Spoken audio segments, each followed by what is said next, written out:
But I want to talk now to Michael Wegier, who is Chief Executive of the Board of Deputies of British Jews. Michael, thank you for joining me today. And there's really concerning reports that anti-Semitic incidents in the UK in the first half of this year have reached another record high.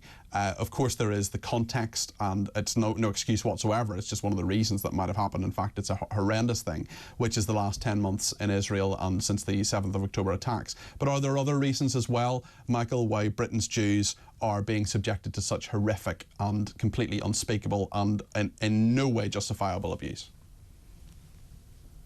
Well, I think what you said, Peter, is correct, that this particular explosion in anti-Semitism is due to people looking at what's happened in Israel and Gaza, and they are importing that conflict here.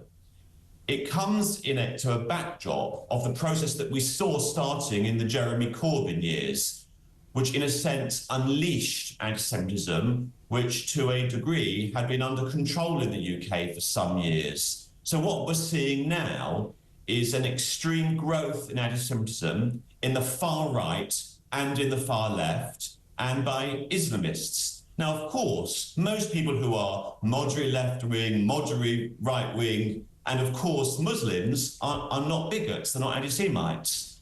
But there are extremist elements in these communities, and they unite around hatred of Jews, and that's what we're seeing now.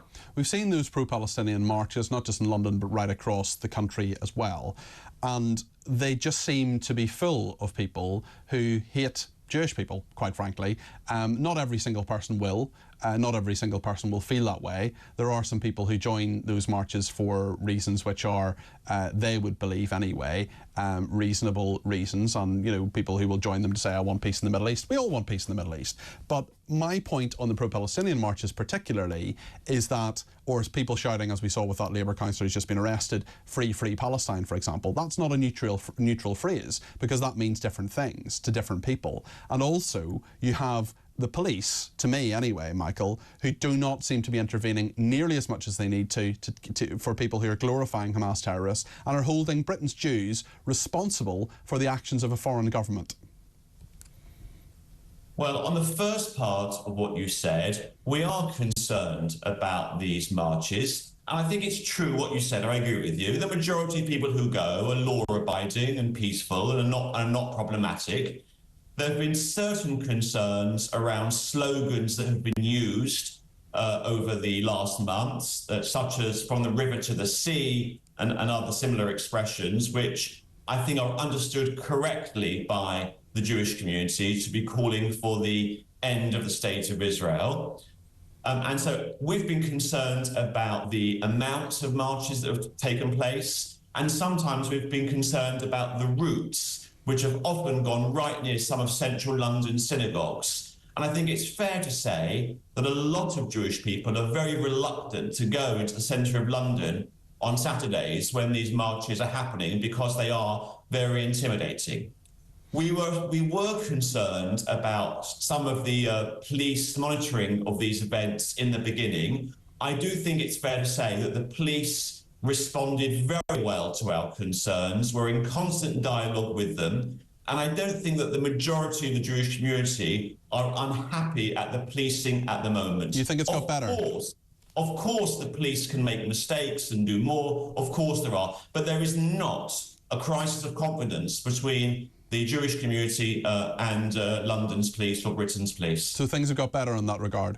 We believe so, yes. Okay. I want to ask you a little bit about some of the protests that have been happening over the past couple of weeks, because there are some neo-Nazis who have taken part in that, and they hate Jewish people just as much as they hate people from other ethnic minorities as well. Can you just kind of paint a picture of that a little bit and illuminate that issue for people? Because I think that for a number of people, totally understandably, have seen this as a straightforward thing between, well, maybe not straightforward, but certainly protests against people who are of Asian extraction, who are Muslims or whatever, when actually Jews have been victims of this as well.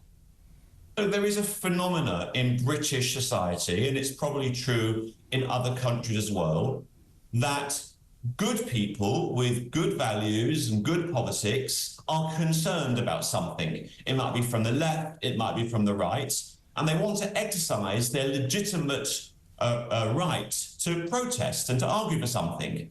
And then extremists come along and use that legitimate cause to promote some sort of disgusting extremist ideology. We've seen it from the far left, we've seen it from the far right, and we've seen it from Muslims. I think what we saw last night was, by and large, good people coming out to protest the very far right, and they in turn were hijacked by some people, like the guy we saw from Walthamstow, the councillor from Walthamstow, who of course took a position to a ridiculous extreme. We were very pleased to see that the Labour Party suspended him immediately. He's been arrested as well. And I just heard from your station now that he's been arrested, which is, that's exactly the right thing to have happened. Someone sent me this on, this is a trusted friend of the programme. This is verified. And there was, with Walthamstow last night, there was a message that they were calling out all sorts of different things, racism and all the rest of it. But one of the things on the flyer, one of the messages on the flyer, I'm just trying to find it here, was about pro-Zionism, and they wanted to the Walthamstow, the publicity around that. One of the bits of publicity, I'm sure there are many bits of publicity, talked about Zionism and pro-Zionism. I wonder what your reaction to that is. Maybe you've seen that, maybe you haven't. Yes, I mean, I didn't see it in Walthamstow, but I've seen it elsewhere. Okay. I think it's a good example of what I mean. There's a cause, which is some people from the right are concerned about immigration, some people from the left are concerned about racism. And what we see here is both sides, when they bring in the extreme elements, look to put this on the Jews. Just for your viewers to understand, Zionism means the right of the Jewish people to have their own homeland. It's not a political ideology from the extreme left or the extreme right.